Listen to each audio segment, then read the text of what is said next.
Em nome da Sociedade Espírita Amor e Caridade, uma boa noite a todos. Sejam todos muito bem-vindos a esta casa. Nós iniciamos no dia de hoje a programação do Espiritismo no século XXI, Diálogos e Perspectivas. Nós teremos hoje a palestra do professor Moacir Costa de Araújo Lima, A Revolução de Kardec, e na próxima quarta-feira, dia 24, Caridade Ativa no Pensamento Kardeciano, com Beto Souza. Nosso convidado nessa data é professor, conferencista, escritor, com várias obras publicadas, notadamente abordando a espiritualidade e física quântica e suas variáveis, e já esteve várias vezes aqui conosco, falando sobre essas questões. E hoje retorna uma satisfação nós recebermos novamente o professor Moacir Costa de Araújo Lima, abordando então a Revolução de Kardec. Professor, uma boa noite, seja bem-vindo.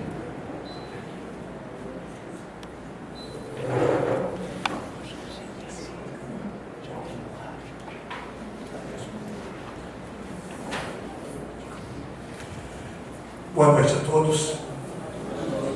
No mês de outubro, em geral, se faz essa visita aqui, coincide com o mês do professor, ao querido colega professor também, Gerry, e vamos tratar então, dentro desse tema genérico, quarta corda, porque se fala que Allan Kardec realizou uma verdadeira revolução, no sentido de uma evolução apressada nos conceitos da espiritualidade.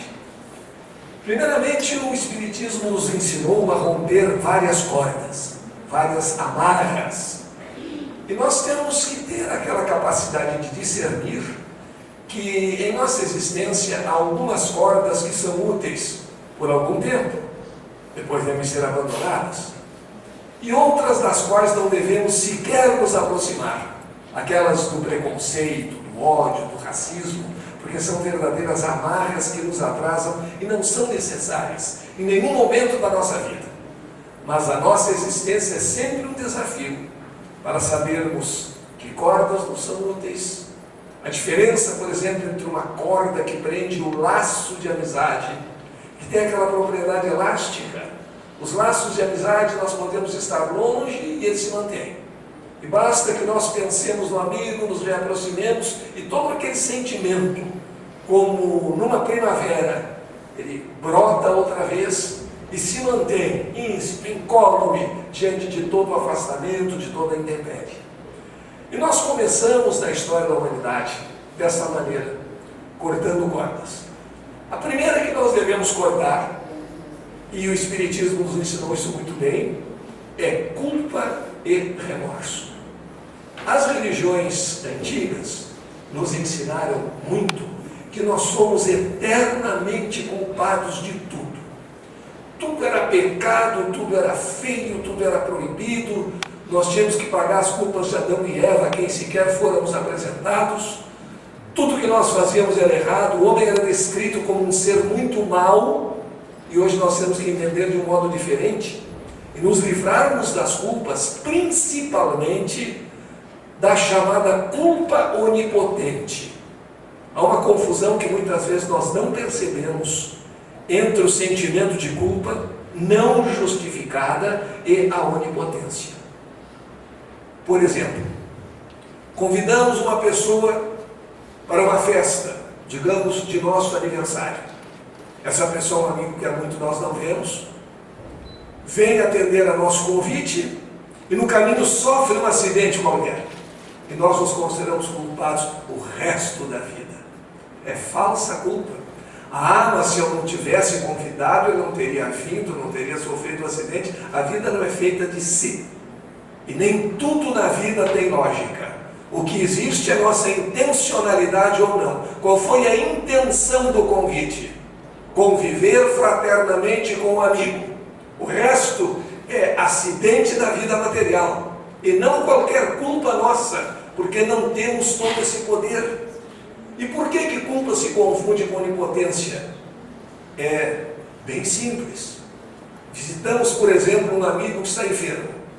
Todas as tardes nós vamos visitá-lo, conversamos com ele, E evidentemente as pessoas doentes se encontram carentes de carinho, de afeição, e essa visita faz muito bem. E uma bela tarde, alguém nos convida para uma happy hour, alguma coisa do gênero, e nós não visitamos o amigo. E há a coincidência de ele morrer, de ele desencarnar exatamente naquela tarde. E nós vamos culpar o resto da vida. Ah, se eu tivesse visitado meu amigo naquele dia, ele não teria morrido. Isso é puro exercício de onipotência. É só pensar um pouquinho. Será que nós estamos com essa bola toda? Com essa força toda? Que o simples fato de visitarmos o amigo impediria a sua morte enquanto nós fôssemos visitá-lo? Será que nós temos esse poder todo? Não. E essa onipotência nos traz culpas que nós de fato não temos e das quais nós temos que nos libertar. É uma corda que nós precisamos cortar definitivamente. No mundo de agora, tão conturbado, com tantos problemas, principalmente entre crianças, jovens, adolescentes, tudo que acontece de ruim os pais se sentem culpados. Porque não falta um psicólogo de prefácio, mal informado, a dizer: se o filho vai mal, a culpa é do pai. O homem é o produto do meio. Isso está completamente superado. Os pais têm a missão de orientar, enquanto possível, e sempre com amor, impor determinados limites, mas cada um é o senhor do seu próprio destino. Principalmente nós espíritas sabemos que todo ser que reencarna já traz uma bagagem de outras vidas. Já traz algumas tendências boas e outras tendências que precisa reformular. E a função dos pais é o aconselhamento. Se o filho vai bem, é mérito dele, porque os pais não são lá muito bons. E se o filho vai mal, é culpa dos pais. Porque sempre existem os urubus de plantão, querendo culpar alguém por alguma coisa que não deu certo. E nós não podemos embarcar nessas de falsas culpas. Isso nos impede o bom ânimo, nos impede a felicidade. E infelizmente no meio espírita também há muitas pessoas que não estão vivendo a encarnação atual. Elas estão vivendo só a encarnação passada e se preparando, quem sabe, para ir direto ao nosso lar, de preferência numa cobertura. Porque tudo o que acontece é atribuído a uma outra vida. Acorda com dor de cabeça porque eu quebrei a cabeça de alguém na encarnação passada. Eu mereço a dor. Ele adoece e não quer ficar bom, porque acha que está pagando, não sabe muito bem o que, mas acha que está pagando. E por isso nos impede a própria felicidade.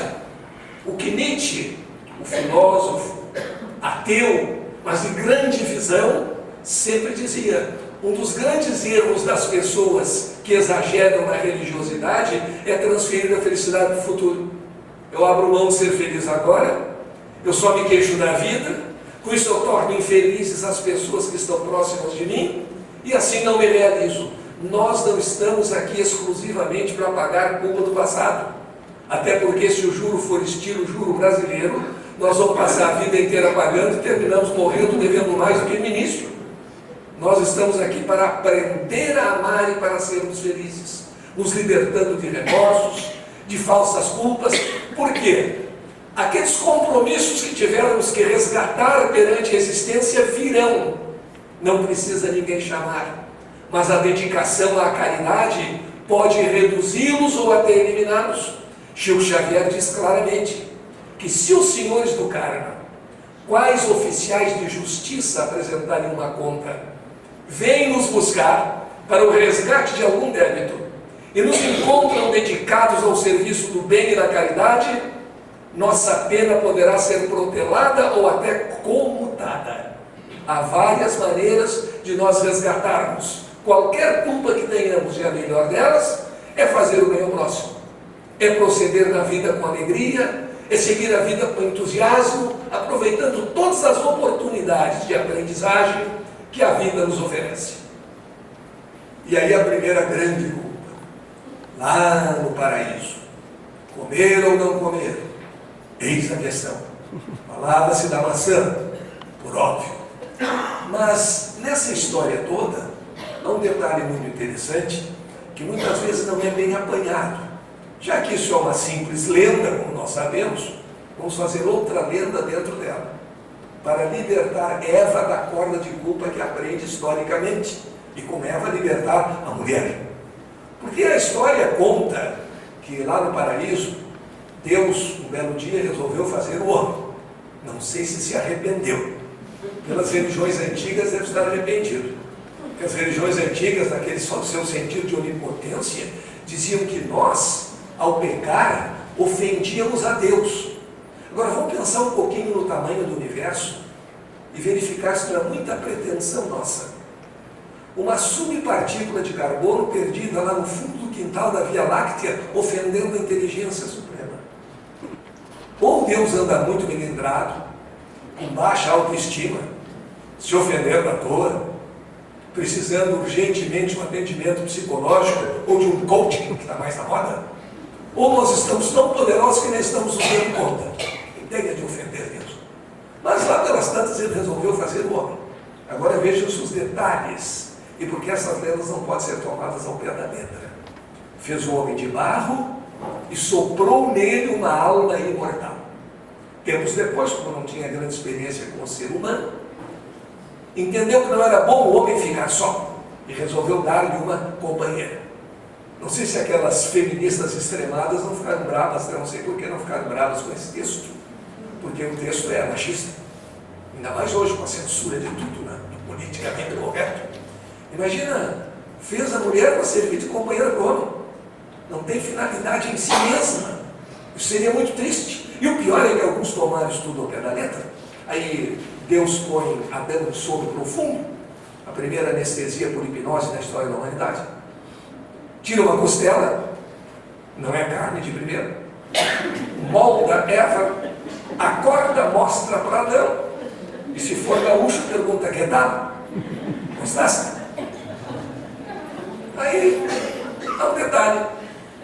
Quando fala o texto, na sua narrativa de fabricação do homem, a respeito de Adão, Deus soprou nele uma alma imortal. Sobre Eva o texto é omisso, não diz nada. Então surgiu uma grande dúvida: a mulher tem ou não tem alma? Isso foi levado a sério.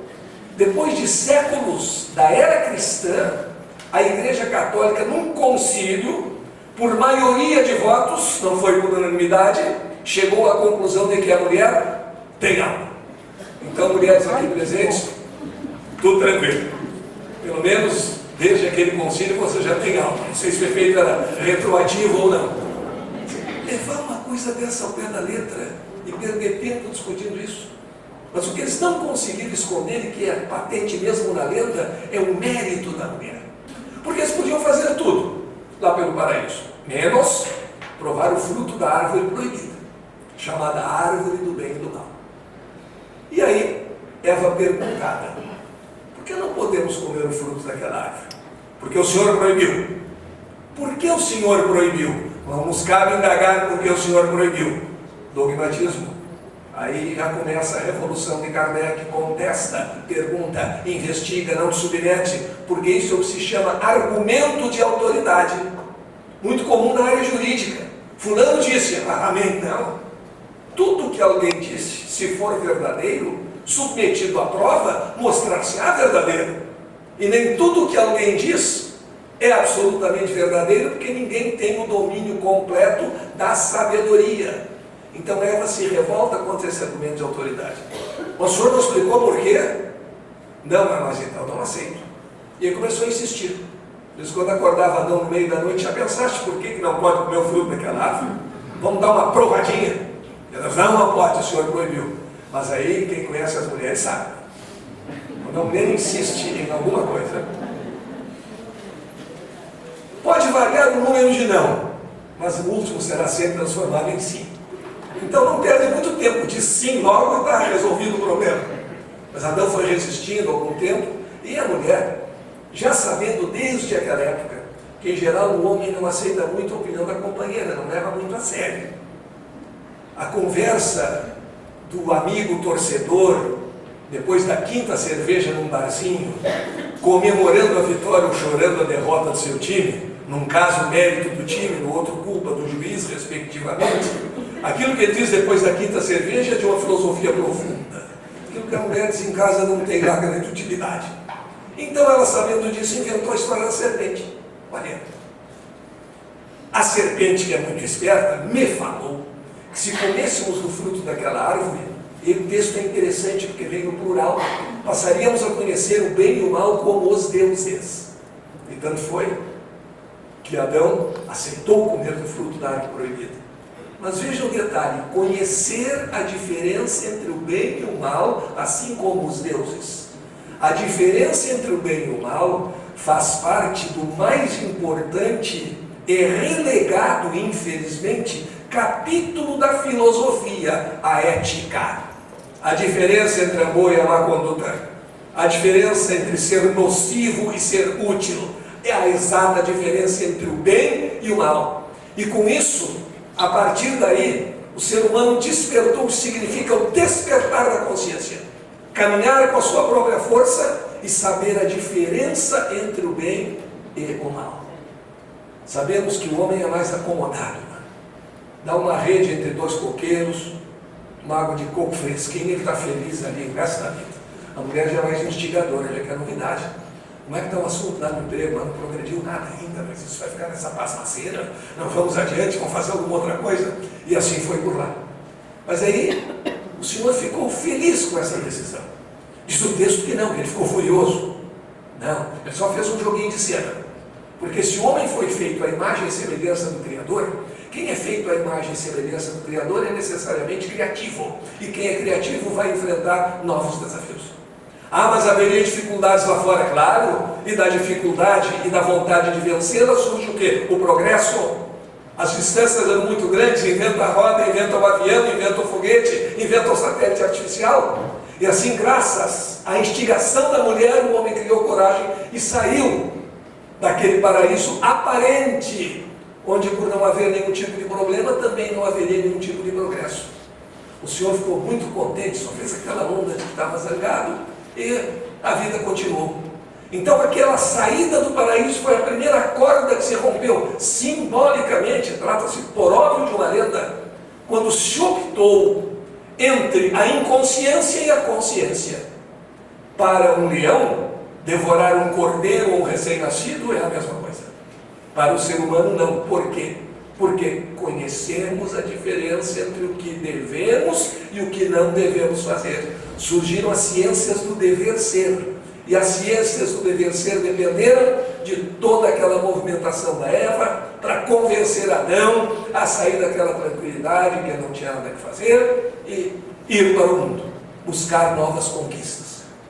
Há alguns esquecimentos, claro, dos biógrafos da Bíblia, que quando Adão foi convocado para nomear os animais, todos os animais que existiam ali eram vaca, o boi, o leão.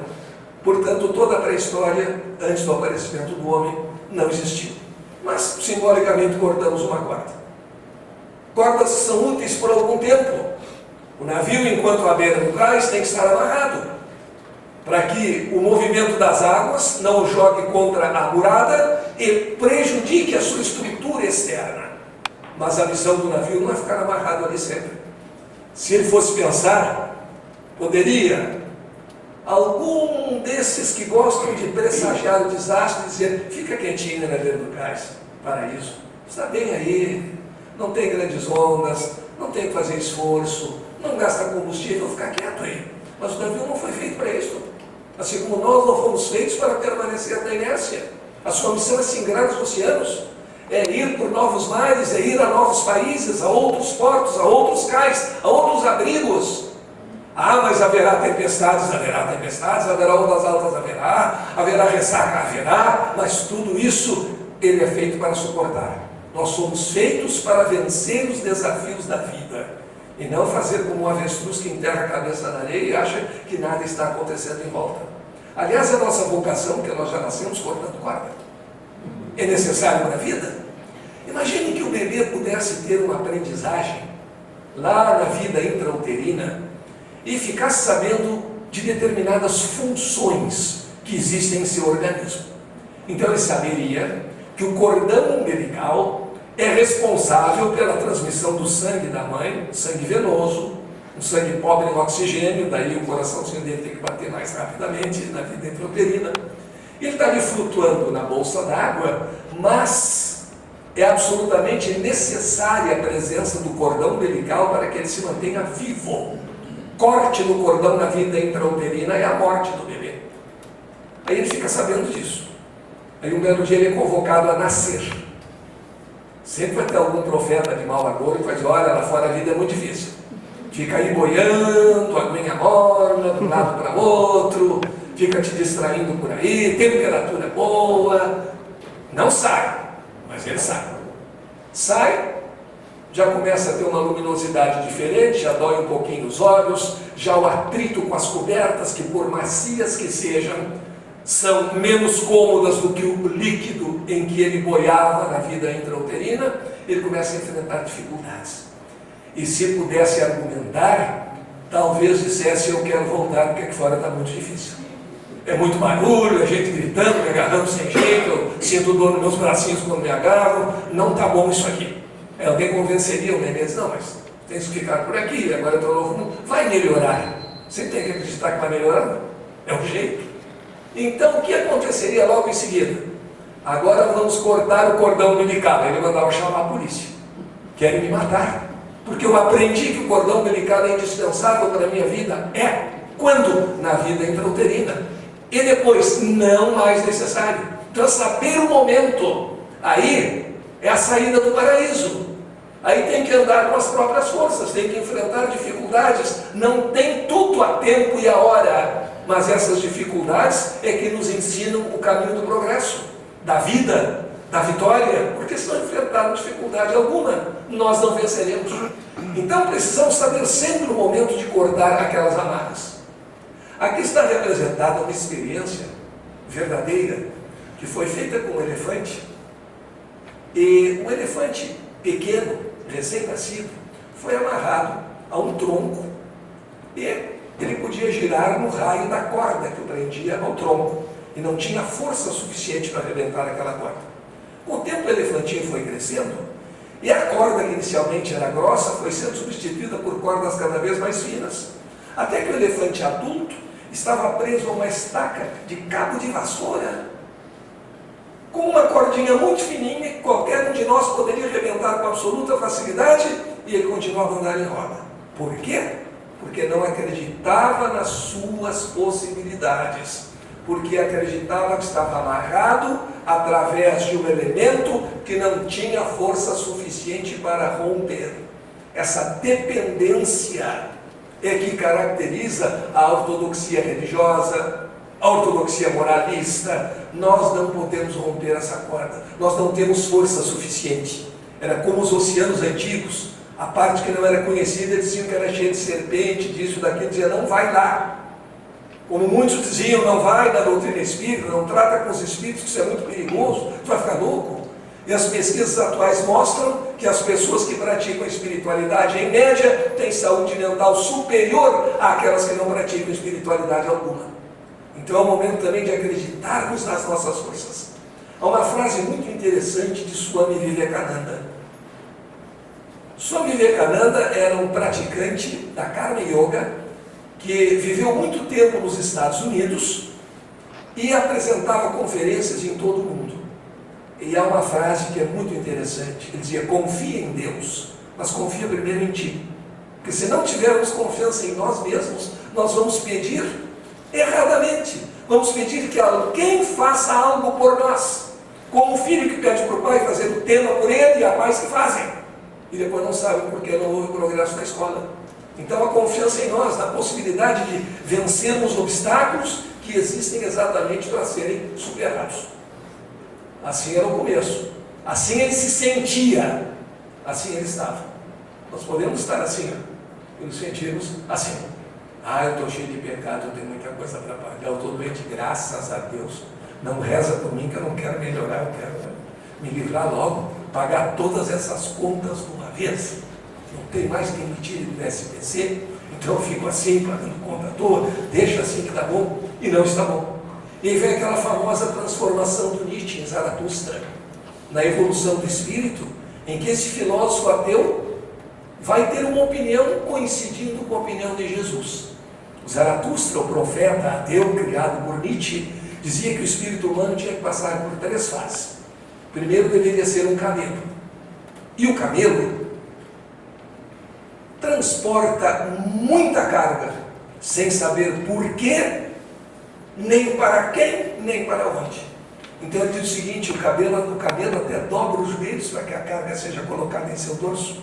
E se o camelo, a mentalidade de camelo, pudesse falar, aos seus deuses e heróis perguntaria: ó heróis, ó deuses, quanto peso eu posso suportar? Ou seja, quanto eu posso sofrer de uma vez nesse vale de lágrimas? E assim vai pelo deserto, carregando tudo aquilo, mas vai acordar um dia, e então surge uma transformação importante. O camelo deverá se transformar em leão. O leão não aceita carregar aquele peso indevido.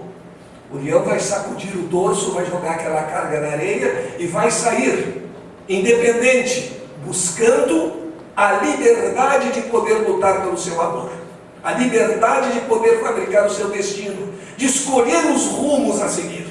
E na lenda de Zaratustra, um dragão enorme se opõe à passagem do leão e diz: tu deves culpas. E o leão responde: eu posso.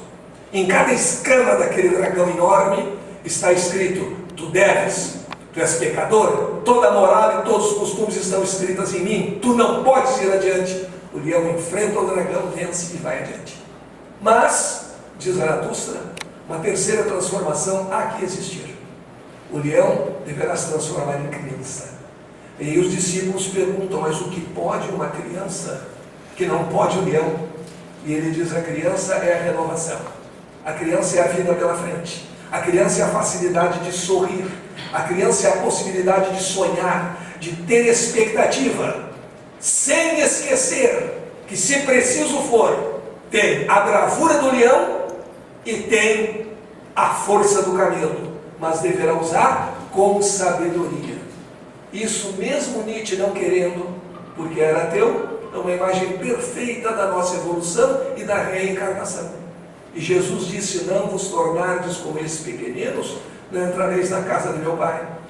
Então, naquele momento de sofrer por sofrer, muitas pessoas vivem, momento mais denso, mais atrasado da civilização, depois de usar a força e finalmente de usar a doçura da criança, tendo força e bravura para usar de acordo com a consciência, com aquele despertar, com conhecer a diferença entre o bem e o mal. Nesse sentido, nós temos na doutrina espírita a grande transformação, a grande diferença, a grande revolução de Kardec. Nós respeitamos todas as formas de crença em que o homem se volte para a prática do bem ao seu semelhante. Mas, em termos históricos, temos que entender algumas diferenças que são muito importantes. Um primeiro elemento interessantíssimo na revolução de Kardec foi dizer que todas as verdades deveriam ser examinadas para se comprovarem de fato como verdades ou não. Todos os outros grandes movimentos doutrinários, religiosos, tiveram um iniciador que dizia ter recebido do próprio Deus todas as informações, que era o sentido antigo de revelação. A verdade era revelada pelo Todo-Poderoso alguém. E quem seríamos nós, pobres mortais, para contestar uma informação vinda diretamente do Todo-Poderoso? O Espiritismo é diferente. Os Espíritos, diz Allan Kardec, não são infalíveis, não têm a onisciência. Nós podemos pesquisar, nós devemos indagar. Então não se punha como propagador de uma verdade absoluta, e sim como quem apresentava uma doutrina, cujas consequências de seguir ou não dependeriam de cada um, nos falando principalmente a respeito do livre-arbítrio, e banindo aquela ideia de destino fixo, imutável, em que nós seríamos simplesmente marionetes, sem qualquer poder decisório, sem liberdade de escolha, e por sermos sem liberdade, seríamos também inimputáveis. Ou seja, nada nos poderia ser atribuído, nem mérito, nem culpa, porque não tínhamos liberdade de decidir. Daí o Espiritismo se apresenta como uma doutrina a ser pesquisada, a ser investigada, fundada principalmente na lei do amor, E hoje a ciência está a demonstrar que o amor é o mais importante de todos os sentimentos e a maior das forças que une átomos, galáxias, faz estrelas girarem umas em torno das outras, a grande lei da natureza. E a falta de amor adoece. E daí o Espiritismo nos diz: amai-vos e instruí-vos. Então a primeira grande quebra de paradigma, a primeira grande diferença está exatamente nisto. Não há revelação feita diretamente por Deus, pela inteligência suprema, a ser simplesmente obedecida através de mandamentos que na sua maioria são impositivos e proibitivos. O Espiritismo é propositivo, nos mostra caminhos e nos diz que temos escolhas e que naturalmente a responsabilidade da escolha é nossa. Isto é revolucionário no sentido das religiões tradicionais. Isto é absolutamente novo, como também novo foi o método. Kardec foi o primeiro pensador que aplicou o conhecimento das leis da espiritualidade às leis científicas vigentes a seu tempo. O método científico vigente na época de Allan Kardec, o método de Galileu, para a busca, para a investigação da verdade, constituía de que etapas? 1. Observação. Estar atento para perceber o que acontece. Observa-se o fenômeno. 2. Formulação de hipóteses. 3. Experimentação. E só depois a última etapa, conclusão. Porque toda teoria que não puder ser posta à prova, de modo a podermos verificar se a hipótese é verdadeira ou falsa, não é teoria científica. Por exemplo, Aristóteles dizia que o corpo mais pesado cai mais ligeiro. É o que a gente pensa verificar quando vê uma pluma e uma pedra caindo de alguma altura. Isso não é verdade. Essa teoria não é verdadeira, mas é científica. Por que que ela é uma teoria científica? Porque pôde haver uma experiência, as experiências de Galileu na Torre de Pisa, que mostraram que não é verdade, que no vácuo e no mesmo lugar, todos os corpos cairiam com a mesma aceleração. Então é preciso que se ponha à prova a teoria para que ela possa ser considerada uma teoria científica. Daí Leon Denis se referir à doutrina espírita como uma nova ciência. E quando ele diz que novos instrumentos seriam necessários, como a nobreza de propósitos e a intuição, ele tem hoje a confirmação em grandes mestres da física quântica como Fred Alan Wolff, que dizem que a nova ciência não pode prescindir da intuição. A intuição é uma ferramenta científica. Então Kardec nos permite observar, nos permite formular hipóteses, fazer experiências e finalmente concluir. Não é uma conclusão que vem do nada, não é uma conclusão simplesmente revelada no sentido de ditada por alguém. É uma conclusão sujeita a provas, sujeita a experiências, para só depois, a partir da realização de todos os experimentos, chegarmos a uma conclusão. Einstein, na física, inaugurou aquilo que se chamou experiência de pensamento. Determinadas experiências que nós fazemos só no terreno lógico, cogitando de como as coisas acontecem. Kardec procedeu exatamente dessa maneira. E utilizou um método ao qual não deu nome, e que era pouco utilizado naquela época, chamado método abdutivo. Postula-se a existência de algum ente, estabelecem-se algumas propriedades, e depois se verifica se as coisas funcionam de acordo com essas propriedades estabelecidas. Então, se é fato que existe a imortalidade, se a vida não termina com a morte, se o espírito sobrevive, ele precisa se comunicar. A ciência nos diz hoje que as partículas só têm sentido quando se interrelacionam. Enquanto não há um interrelacionamento, a partícula simplesmente não existe, sob o ponto de vista da física. Logo, se houvesse espíritos ou almas que após a morte do corpo não pudessem se comunicar, essa seria a maior prova de que isso tudo não existe. A comunicação é a prova básica da existência. E o Espiritismo nos traz a mediunidade. em suas diversas manifestações, em seus múltiplos aspectos, para nos pôr em contato com o mundo espiritual, que é a continuidade do mundo em que vivemos no momento.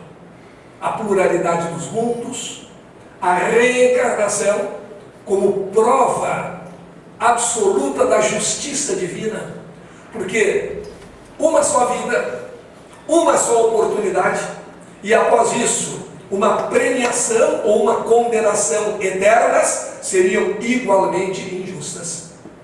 Uma rápida visão sobre o mundo nos mostra que as pessoas são completamente diferentes. Não apenas sob o ponto de vista material, mas também sob o ponto de vista intelectual, de aspirações, vontades, sonhos, etc. E isso, se fosse fruto de uma criação direta da alma junto com cada corpo, em uma só vida, seria a mais profunda de todas as injustiças. Não que devamos interpretar a reencarnação, e às vezes há alguns erros que são históricos, como possibilidades apenas materiais. Se ouve muitas vezes dizer que todas as pessoas que são muito pobres no mundo é porque foram ricas na vida anterior e abusaram da riqueza. Essa bobagem não deve ser dita em nome do Espiritismo. Isso pode acontecer eventualmente. E a razão é muito simples, isso não resiste à aritmética. Se todos os pobres, todos os miseráveis que existem no mundo, são consequências de uma sociedade que nós criamos mal. Se tudo isso, se todos eles foram ricos que abusaram da fortuna na encarnação passada, me digam em que época da humanidade houve muito mais milionário do que pobre. Porque se todo pobre é a reencarnação de um milionário, nós tivemos uma superabundância de milionários em outras vidas. Essas impressões desqualificam a pureza teórica, a riqueza de raciocínio da doutrina. Nem tudo é explicado exclusivamente na outra vida, senão nós não precisaríamos viver essa. Estaria tudo explicado, tudo definido e ponto final. Mas a reencarnação é a manifestação da justiça de Deus.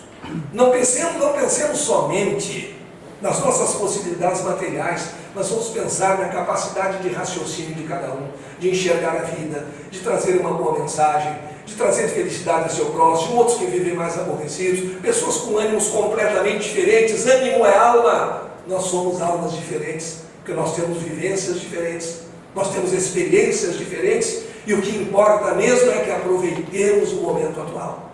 Traz então a doutrina espírita a revelação da existência do Espírito e a sua comprovação através da mediunidade, a justiça divina através da reencarnação, e a humildade de dizer: se a ciência provar que o Espiritismo está errado num ponto, ele se reformulará sobre aquele ponto. Ao invés de queimar o cientista que chegou a alguma conclusão diferente da nossa, nós vamos beber da sua sabedoria para nos aperfeiçoarmos. E quando no Livro dos Espíritos Kardec pergunta qual a melhor maneira de entender a criação do mundo, ele diz que está lá no próprio texto bíblico: faça-se a luz. A mais atual teoria da física, que é a teoria das cordas, diz que tudo que existe no universo resulta da vibração de pequeníssimos e invisíveis filetes de energia, chamados supercordas, que ao vibrar produzem a matéria e todas as suas características. Então aquelas partículas subatômicas, as partículas atômicas, as moléculas, tudo que existe resultou da vibração desses filetes de energia eletromagnética. Energia eletromagnética é luz, então tudo que existe começou a partir da luz. Mais uma vez, os Espíritos informaram de modo correto, informaram de modo adequado. E hoje, a ciência física se encontra com verdadeiros enigmas. Está definitivamente comprovado que a consciência do observador influencia no comportamento de partículas e cria partículas. Eles se perguntam o que é a consciência, e os físicos respondem: não sabemos ainda. Eles estão pedindo o aporte de uma nova teoria filosófica, de uma nova filosofia da ciência, para esclarecer exatamente aquilo que a ciência ainda não conseguiu esclarecer. E hoje, a fé raciocinada nos ensina a andar par e passo com a ciência. Aquela fé que é capaz de encarar o progresso, a evolução de conhecimento em todas as épocas da humanidade. Então nós temos as diferenças fundamentais desse movimento rebelde, que é o movimento espírita. Ninguém traça meu destino. Eu sou o senhor do meu próprio destino. Eu sou independente. Eu tenho livre-arbítrio. Os espíritos se comunicam. Essa história que não sei como é no lado de lá, porque até hoje ninguém voltou para dizer como é que é, isso é uma bobagem. Há muitas informações espirituais de como é o lado de lá. E Kardec teve o cuidado na codificação de inquirir diferentes médiuns, diferentes mensagens em diferentes lugares do mundo e filtrar com bom senso aquelas informações que eram coincidentes, independentemente de as pessoas se conhecerem. Traça então a lei da evolução, nos ensina a grande lei do progresso e nos permite questionar. É preferível rejeitar verdades a aceitar mentiras. Então não somos mentalidade de manada, não somos cordeirinhos que têm que seguir sempre de acordo com o que o pastor indica, sem pensar muito. Não somos galinhas que têm que agradecer todo fim do mês a bolsa milho velho que o fazendeiro dá para elas. Não, nós somos águias, nós somos feitos para voar, para alcançar novos planos na espiritualidade. E essa independência, essa capacidade de questionar a doutrina espírita também nos ensina como novidade. As religiões tradicionais pregam a obediência cega, a obediência ao dogma. O que o Espiritismo nos ensina? Pensa, busca a verdade, questiona. Na nossa doutrina, ter dúvida não é pecado, ter dúvida é salutar. Porque quando temos dúvida, e a nossa dúvida é honesta, nós vamos procurar as fontes, nós vamos pesquisar. E ao pesquisarmos, veremos se nossa dúvida tinha fundamento ou não. Então a doutrina espírita é um convite ao livre pensar, é um convite a essa evolução, a nos libertarmos de amarras que nos prendem a falsos pecados, a falsos tabus e voarmos na busca de novos horizontes do nosso conhecimento. Nos libertarmos de tudo aquilo que nos prende, de tudo aquilo que nos torna infelizes, e entendermos que nossa missão é uma missão de profundo amor. E na pesquisa e na busca deste amor é que nós nos revelamos e nos aperfeiçoamos. Não resolve muito saber de cor todo o Evangelho e toda a Bíblia se eu não os pratico. O conhecimento espiritual é um conhecimento que envolve responsabilidade. Se eu sei que 2 mais 2 são 4, afirmar que 2 mais 2 são 5, é um momento em que eu estou tentando enganar alguém, isso é muito feio, ou enganar a mim mesmo, que é ainda pior. Se nós conhecemos as leis, nós devemos pô-las em prática. As dificuldades existem? Existem, mas existem não para que nós desanimemos, e sim para que nós as superemos. E a superação de tudo vem exatamente com a lei do amor, com a lei da fraternidade. Esse amor que Chico Xavier nos ensinou, quando nos disse que nós podemos ter muita coisa mais ou menos, mas não podemos amar mais ou menos. Porque quem ama mais ou menos, corre o risco de se transformar numa pessoa mais ou menos. Então nós vamos amar com intensidade, amar sem cobrança. O que nós acharíamos de um casal que desde o nascimento do filho e até antes, no tratamento pré-natal da mãe, anotasse todas as dívidas para um dia cobrar do filho? Olha, já nos deste tanto de despesa, desde o leitinho e tal, depois comida, casa e tal, agora nos paga. Nós não consideraríamos isso uma boa atitude, porque isso é uma atitude de amor. Muitas vezes nós temos também medo de amar. Será que eu vou ser amado? Não interessa. Se eu amar e não receber em troca também amor, o problema é da pessoa que foi amada e não soube entender aquele sentimento. E se nós amarmos sem expectativa de retorno, será muito melhor. Embora uma expectativa de retorno nos faça muito bem. Quem gosta de amar também gosta de ser amado. Mas não é por medo do desconhecido que nós devemos deixar de viajar. Não é por medo de uma eventual não retribuição que nós devemos deixar de amar. E a grande lei da doutrina é exatamente essa: amai-vos e instruí-vos. E não é por acaso que o amor vem em primeiro lugar. O conhecimento em si não é nem bom, nem mal. O mesmo conhecimento que me permite fazer a bomba de cobalto para irradiar e curar tumores, também permite fazer a bomba atômica e a bomba de hidrogênio. O conhecimento tem que ser norteado pelo amor para que dele todos tirem proveito. Por isso, amai-vos vem antes do instruí-vos. Então, vamos praticar, nesse mês que consagramos a doutrina de Kardec, vamos praticar o amor e tudo mais nos será dado de acréscimo. Procurai apenas o reino de Deus e sua justiça e tudo mais vem de acréscimo. Procurar o reino de Deus é procurar o amor ao próximo, é procurar o entendimento, é procurar a fraternidade, é permitir-se duvidar, porque a dúvida instiga a pesquisa. É permitir-se vacilar, porque nós não somos perfeitos e não temos que estar nos cobrando a todo momento. É entender que erramos. Gandhi disse, a liberdade só é plena quando se tem também liberdade de errar. Não fazer do erro uma profissão de fé e uma norma de conduta, mas entender que nós podemos, porque não somos perfeitos, cometer determinados erros. E uma vez que os reconhecemos, tentemos recuperar, desfazendo aquele prejuízo que eventualmente causamos a alguém. Então a grande mensagem é amai-vos e instruí-vos. Vamos nos amar e vamos procurar conhecer, procurando a verdade, porque a verdade liberta. Obrigado.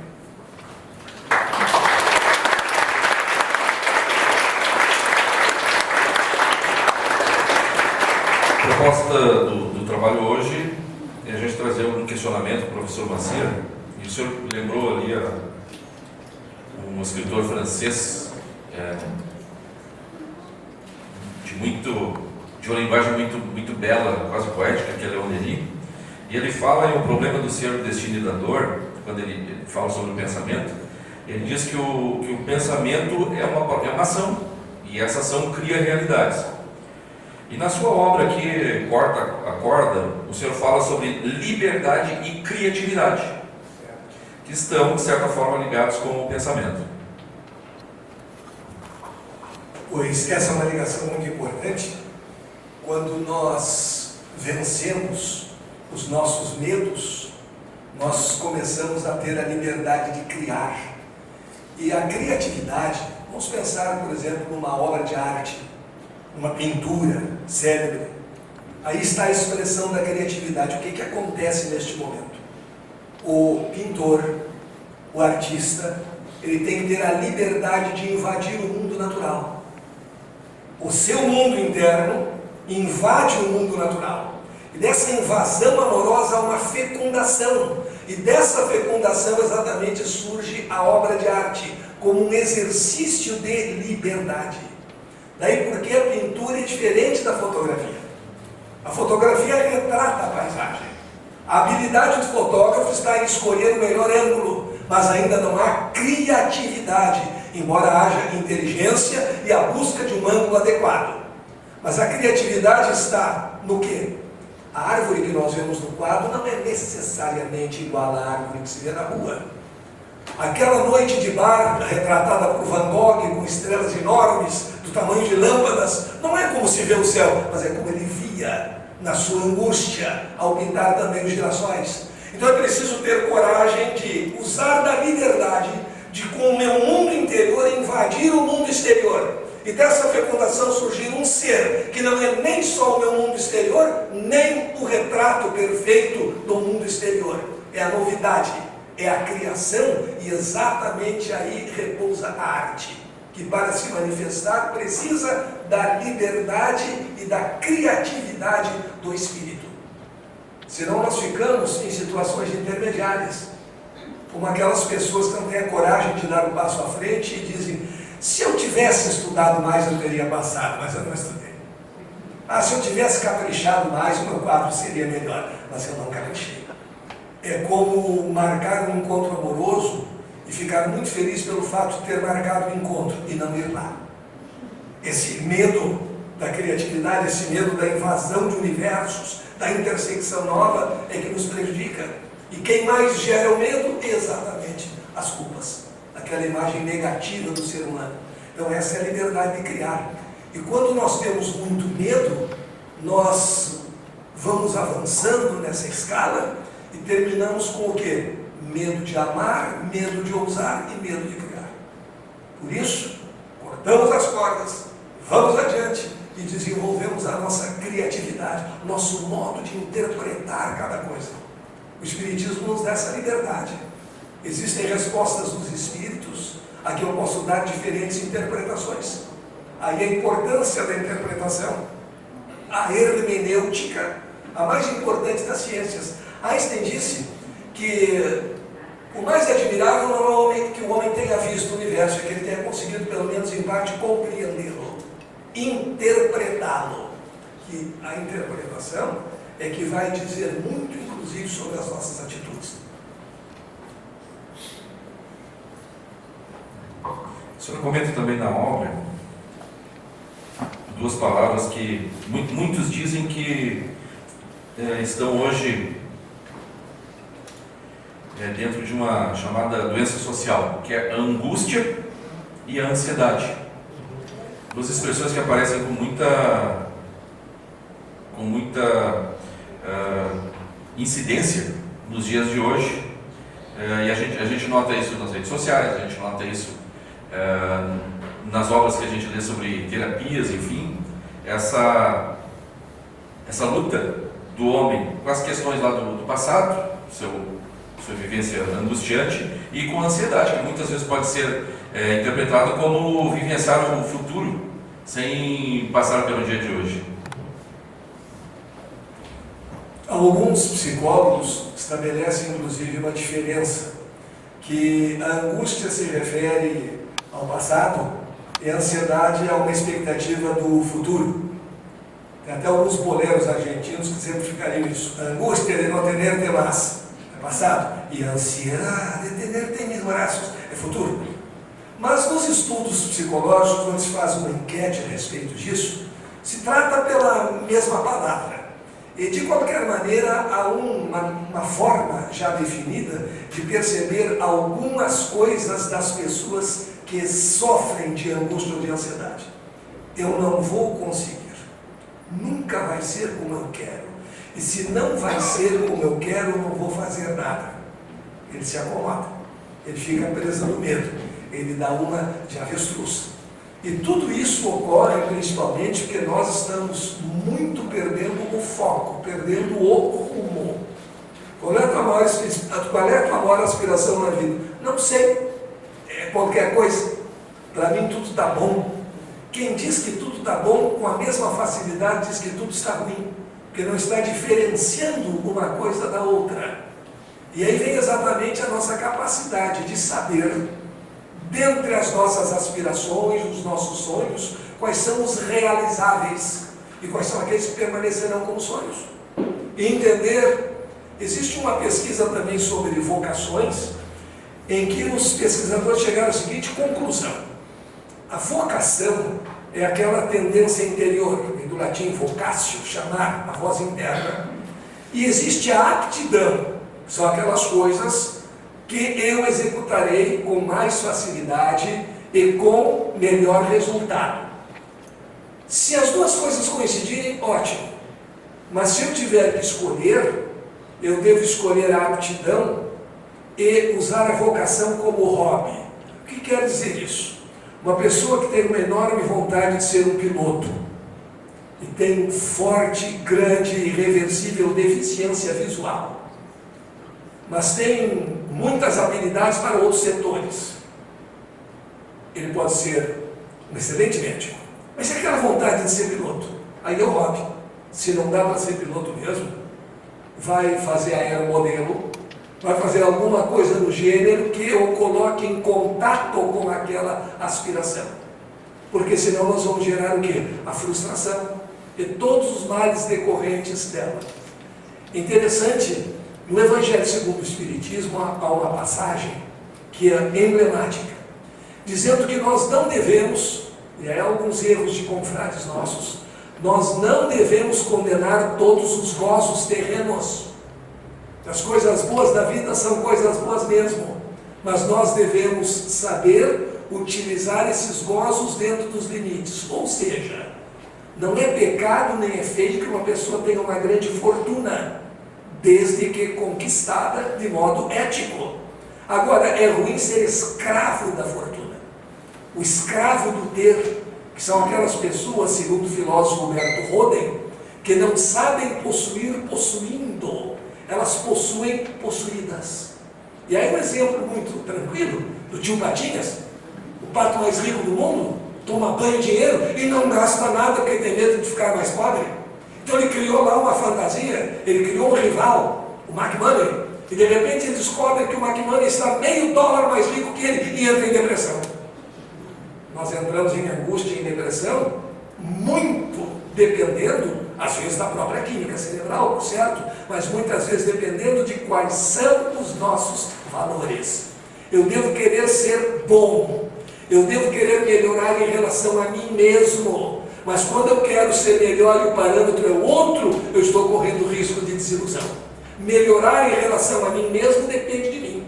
Melhorar em relação ao outro, pode ser que em muitas coisas o outro seja melhor do que eu, como em outras tantas eu serei melhor do que ele. Quando a gente estuda em matemática os números complexos, e é bom que se diga que o ser humano é um ente complexo. Quando a gente estuda os números naturais, existe um critério para dizer de dois números qual é o maior.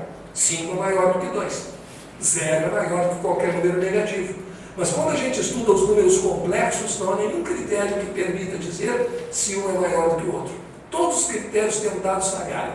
Nós podemos dizer que dois números complexos são iguais ou são diferentes. Não há critério de maior ou menor. Comparando com o ser humano, não há critério do melhor ou pior. Todos nós, cada A é melhor do que B em alguns elementos e pior do que B em outros. Um de nós dificilmente terá a habilidade de um jogador de futebol como o Messi. Mesmo que queira começar, mas sempre é tempo para começar a ganhar. Mas começando com 70 anos, dificilmente vai atingir aquela estatura física, aquela performance física. Não é? Mas nós somos melhores em outras coisas. Então a ideia é essa. Para fugirmos da angústia, para fugirmos da depressão, que é o mal do século, nós temos que ter em mente, temos que ter foco. E temos que ter em mente sempre melhorar, mas melhorar em relação a nós mesmos. Eu pratico exercícios físicos, por exemplo, então tenho um certo limite, eu vou procurar ampliar esse limite, ir além da minha capacidade. Agora, competir com o outro pode gerar uma perigosa frustração.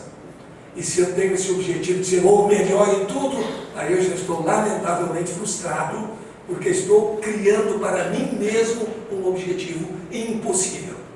Logo, a tranquilidade, até a humildade, e também com vista à própria capacidade na escolha dos objetivos de vida. E não esquecendo que os bens materiais fazem bem, mas não são tudo, eu não posso me aprisionar a eles, aí eu terei condições de ir progredindo. Eu sou o parâmetro em relação ao qual eu devo melhorar. Eu posso melhorar em relação a mim mesmo. O outro deve melhorar em relação a ele.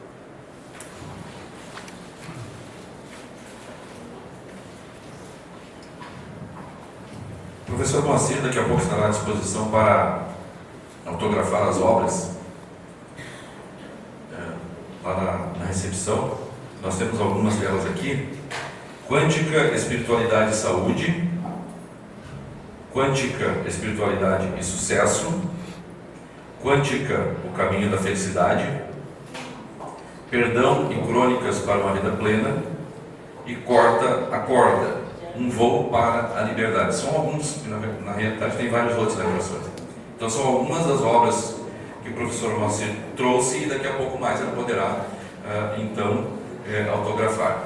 Nós convidamos também para a próxima quarta-feira, Caridade Ativa no Pensamento Kardeciano, dentro deste nosso programa, o Espiritismo no Século XXI, Diálogos e Perspectivas. Na quarta-feira, a partir das 20 horas, também aqui no nosso auditório, com o Beto Souza. Queremos agradecer ao professor Moacir por esta belíssima palestra no dia de hoje, e também temos aqui uma pequena lembrança para o professor, aqui da nossa Sociedade Espírita Amor e Caridade. Já é verdadeiramente um amigo nosso aqui, né, professor?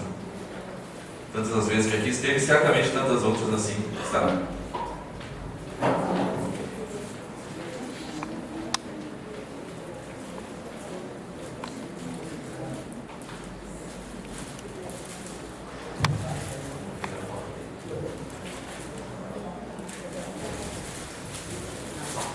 Imagem para a posterioridade.